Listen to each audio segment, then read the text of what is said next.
And welcome back to Hannity. As we have been playing for you from the start of the show, on the bottom of the screen, President Obama's never-ending speech from earlier today. It's still going on, but one of the most absurd moments in his long-winded address came when he called the scandal swirling around his administration phony.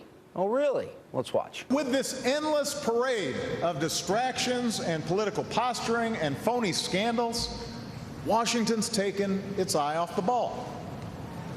And I'm here to say this needs to stop. This needs to stop. So I wonder how the members of the victims and the families feel about the Benghazi terror attack. Do they feel good about calling that scandal phony? Here to react to that much more is Kentucky Senator Rand Paul. So spying on Tea Party members and targeting them with the IRS, spying on Americans and Benghazi, it's all phony. It's all a distraction, Senator. You agree with that? Well, you know, first it was just a few rogue employees in Cincinnati. Yeah. Now it turns out it's a political appointee of his who may be involved in this. No, I think targeting people for political opposition or for religious reasons is reprehensible, and I think it rises to a really serious crime. And I think it has to be researched and investigated from top to bottom. And if this is true, someone should go to jail over it. Yeah. Well, do you think that we're getting to the bottom of these scandals enough? I think the IRS is going to take a complete overhaul, that we're going to have any kind of confidence that we're not being targeted. You know, my staff has pointed out to me that over $1 million goes from the IRS Employees Union to Democrats in the last 2 election cycles. That doesn't sound to me like a very objective agency. The other thing I find out is that the IRS agents, over 200 of them, do union work while on the job, while being paid for by the taxpayer. In fact, 40 of them make over $100,000 a year, but do union work 6 months of the year while we're paying for it. There's a lot that needs to be investigated at the IRS. Well, and they've been obfuscating. Now, you recently were quoted as saying about Detroit, no bailout for Detroit. You said, I think you said, over my dead body. Well, you know, we don't have any money at the federal government level to send them. You know, if we were in a big surplus, maybe we could have a discussion. We're $1 trillion short, so we don't have any money to send them. But I have said that the silver lining for Detroit and for Michigan is that you can come about through bankruptcy, maybe recovery. Individuals through bankruptcy get a second chance. So bankruptcy gives you a second chance to write contracts where government officials will be paid maybe the same as private officials, private employees, and not twice as much, where their pensions will be equivalent to private employees and where their health benefits will be equivalent, not twice as good as the private sector. Then maybe they have a chance to recover. You know, Senator Mike Lee was on the program last night, and I think he's got a pretty interesting point, and that is that this is the moment, the final moment we really have to stop Obamacare. Have you signed on to his plan that you will not fund Obamacare? Absolutely. I think that funding Obamacare is a huge mistake. I think what's going to come out of Obamacare is worse than anybody can imagine.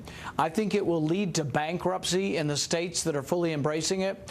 I think it will lead to less people having an insurance as they find out the insurance is so much more expensive than their current plan. Not only will they not have to be able to choose the same doctor they had, they may not be able to afford the insurance. The other thing that's going to happen is maybe your employer says, for me to negotiate contracts, it's cheaper for me to pay the penalty, which the penalty is pretty cheap compared to insurance.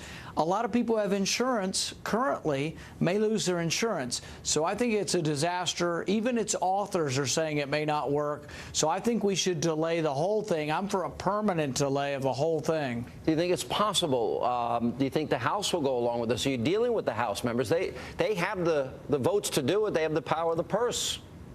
You know, the House has voted several times to repeal Obamacare. We've voted in the Senate, but we can't win.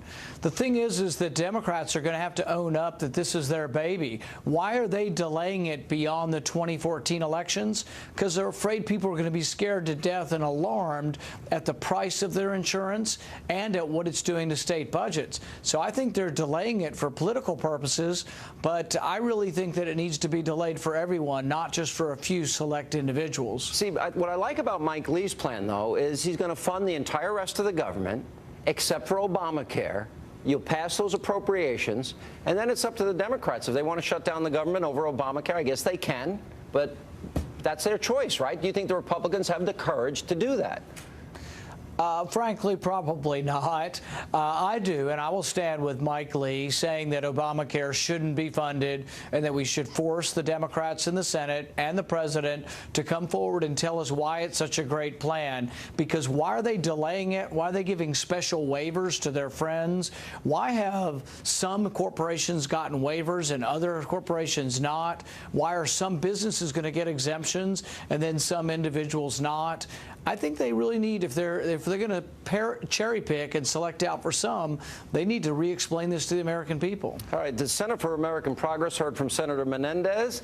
He says all he wants is the House to pass a bill, and that the Senate immigration bill will win the day, and that means amnesty for 11+ million people.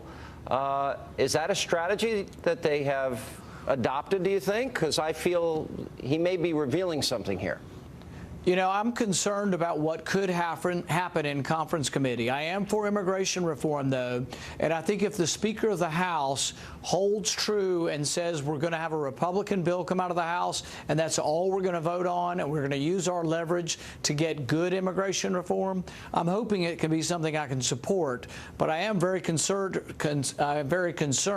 about an open-ended process in a conference committee. So we'll see where it goes. But if we have strong leadership in the House, we should be able to ensure that no bad immigration bill gets passed.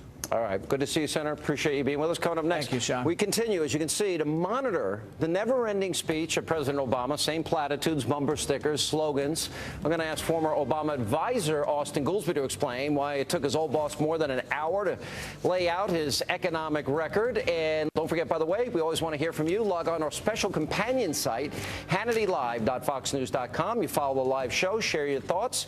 Just go to Hannity Live.